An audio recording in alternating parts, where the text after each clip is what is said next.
आदरणीय प्रिय मित्रों, नमस्कार। मैं ओपी शर्मा, ज्योतिषाचार्य, नई विद्या ज्योतिष परामर्श केंद्र में आपका हार्दिक स्वागत करता हूं। यूट्यूब चैनल के इस ज्योतिष ज्ञान के कार्यक्रम में आज एक पुनः नए विषय के साथ हम आपसे रूबरू होते हैं। आज का हमारा विषय है शिक्षा, बुद्धिमत्ता और शिक्षा के विषय। जी हाँ मित्रों, बच्चा जैसे ही 3 साल की उम्र में आ जाता है और कुछ बोलने चलने लगता है तो माता पिता को उसके शिक्षा की चिंता होने लगती है और हर एक को अपने बच्चे को शिक्षित करने की उत्कंठा रहती है कि वो अच्छी तरह से शिक्षित हो और उसका शिक्षा का जो कैरियर बहुत अच्छा रहे।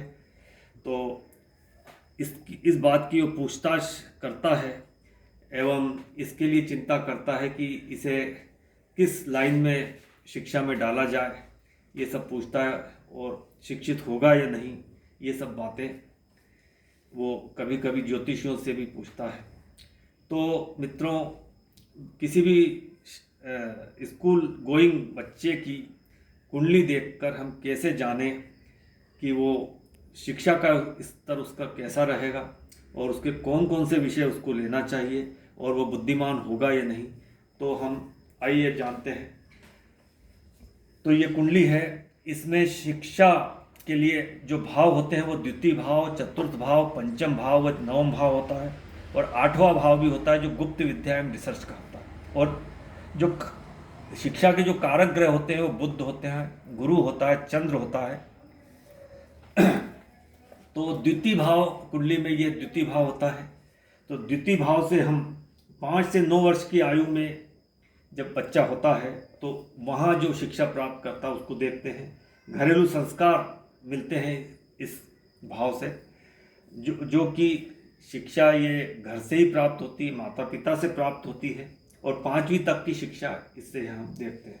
अगर यहाँ स्थिति अच्छी है, इस भाव का स्वामी एवं भावेश पर अशुभ प्रभाव नहीं है और बुध की स्थिति अच्छी है, तो निश्चित रूप से हम कह सकते हैं कि जातक को अच्छे घरेलू संस्कार मिलेंगे और उसकी 5वीं तक की शिक्षा अच्छी होगी। इसके बाद जो दूसरा भाव होता है वो चतुर्थ भाव होता है। चतुर्थ भाव और भावेश और कारक जो बुध है उस पे यदि शुभ प्रभाव हो तो यह चतुर्थ भाव से संबंधित हम 6ठी से लेकर 12वीं तक की शिक्षा हम देखते हैं।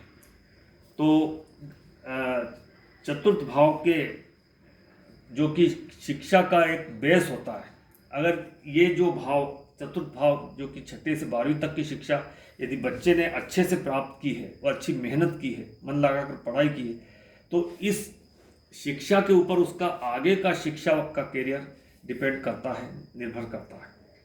तो चतुर्थ भाव का स्वामी एवं चतुर्थ भाव पर और कारक बुध पर यदि अशुभ प्रभाव नहीं है तो बच्चा निश्चित रूप से 6ठी से 12वीं तक की शिक्षा जो है अच्छे से प्राप्त करेगा और शिक्षा उसकी अच्छी हो। इसके बाद अगला जो भाव होता है पंचम भाव होता है। ये पंचम भाव है, 1, 2, 3, 4 और 5। जो पंचम भाव होता है वह बुद्धि भाव भी होता है, ज्ञान का भाव भी होता है और पूर्वार्जित कर्म भी हम इससे देखते हैं और ग्रेजुएट तक की शिक्षा भी देखते हैं।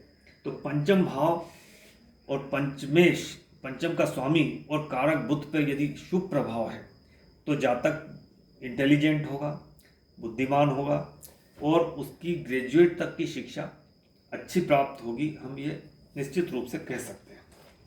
अब इसके बाद जो भाव होता है नवम भाव। तो नवम भाव नवमेश एवं कारक बुध और गुरु ये जब अच्छी स्थिति में हो, बुध और गुरु केंद्र त्रिकोण या लाभ भाव में हो और नवम का स्वामी केंद्र त्रिकोण लाभ भाव धन भाव में हो, तो जातक का हम कह सकते हैं कि वह उच्च शिक्षा प्राप्त करे। इसके बाद हम इसके जो कारक ग्रह है बुध, गुरु एवं चंद्र, जो बुध होता है वो शिक्षा का कारक ग्रह है। बुद्धि, स्मरण शक्ति हम इससे ही देखते हैं।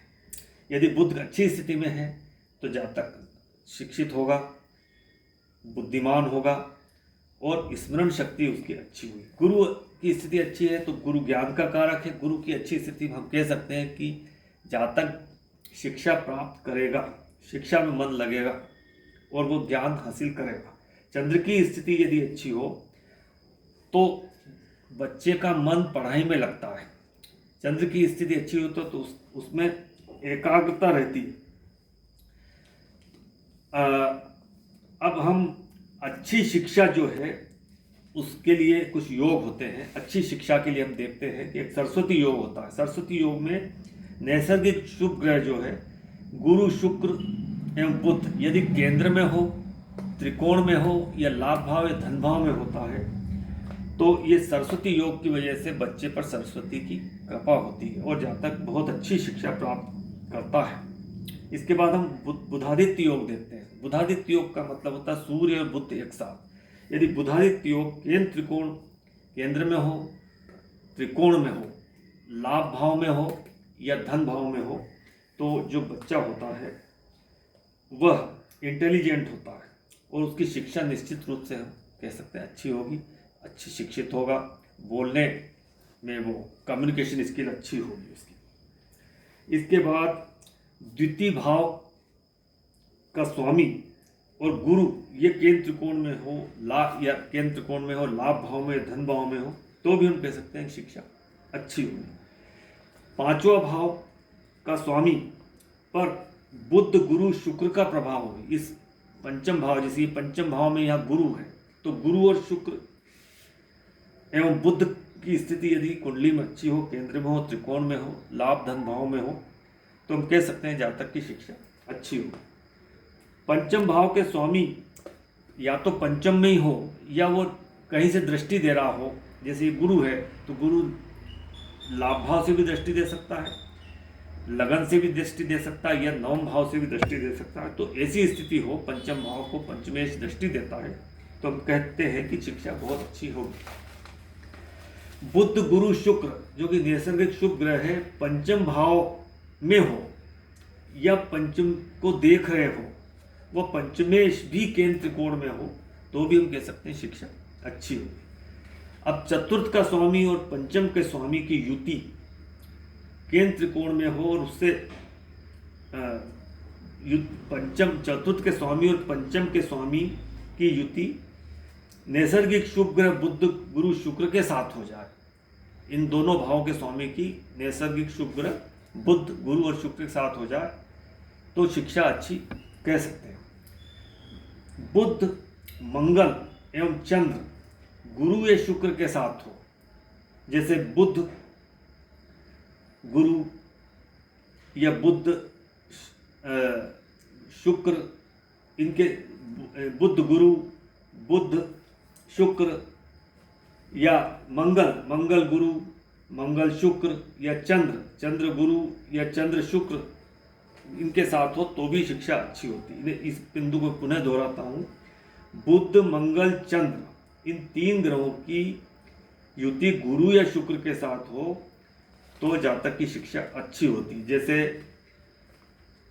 बुध गुरु, बुध शुक्र, मंगल गुरु, मंगल शुक्र, चंद्र गुरु या चंद्र शुक्र तो भी शिक्षा अच्छी होती है। चंद्र से गुरु त्रिकोण में हो तो भी जातक की शिक्षा अच्छी होती है। मान लो चंद्र यहाँ है तो गुरु यहाँ हो या यहाँ हो तो भी शिक्षा अच्छी होती है। गुरु केंद्र त्रिकोण में होकर शनि या केतु से युत या दृष्ट हो तो भी जातक की शिक्षा अच्छी होती है। गुरु केंद्र त्रिकोण में होकर शनि या केतु से युत या दृष्ट हो तो भी जातक की शिक्षा अच्छी होती है, उच्च शिक्षित होता है।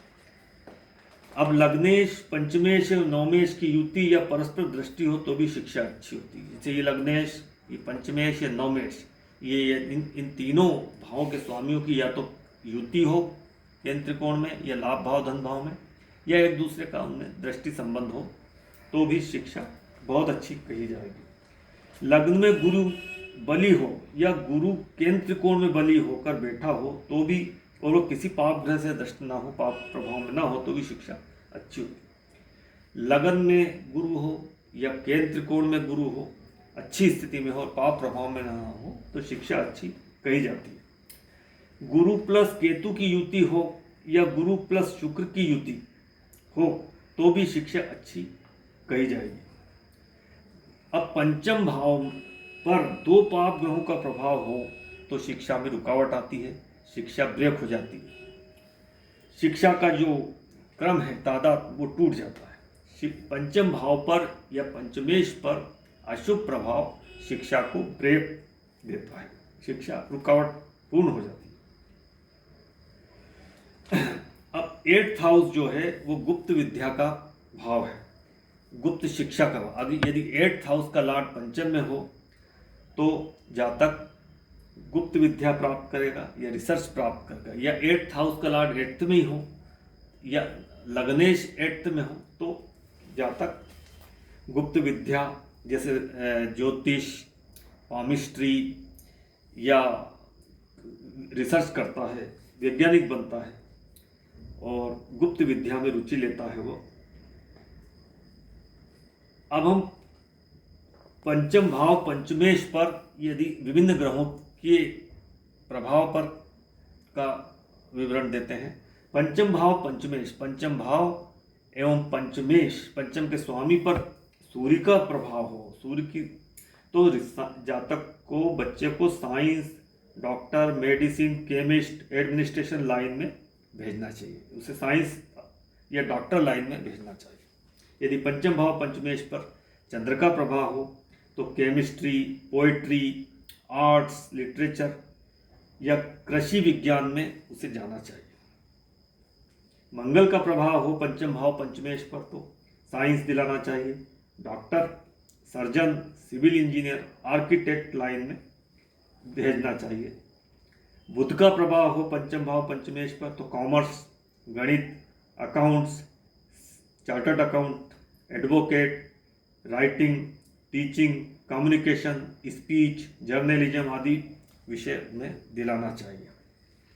शुक्र का प्रभाव हो तो होटल मैनेजमेंट, पंचम भाव पंचमेश पर शुक्र का प्रभाव हो तो hotel management, acting, dancing, singing, gynaecologist, interior decoration, tourism, painting, modelling, art, cinema, music आदि विषय उसे लेना चाहिए। शनि का प्रभाव हो तो science, engineer, mines, geology, leather, विदेशी भाषा, इतिहास, प्राचीन शिक्षा, गैस, पेट्रोलियम, कानून, कृषि या जमीन के अंदर की चीज़ों से संबंधित विषय उसे लेना चाहिए।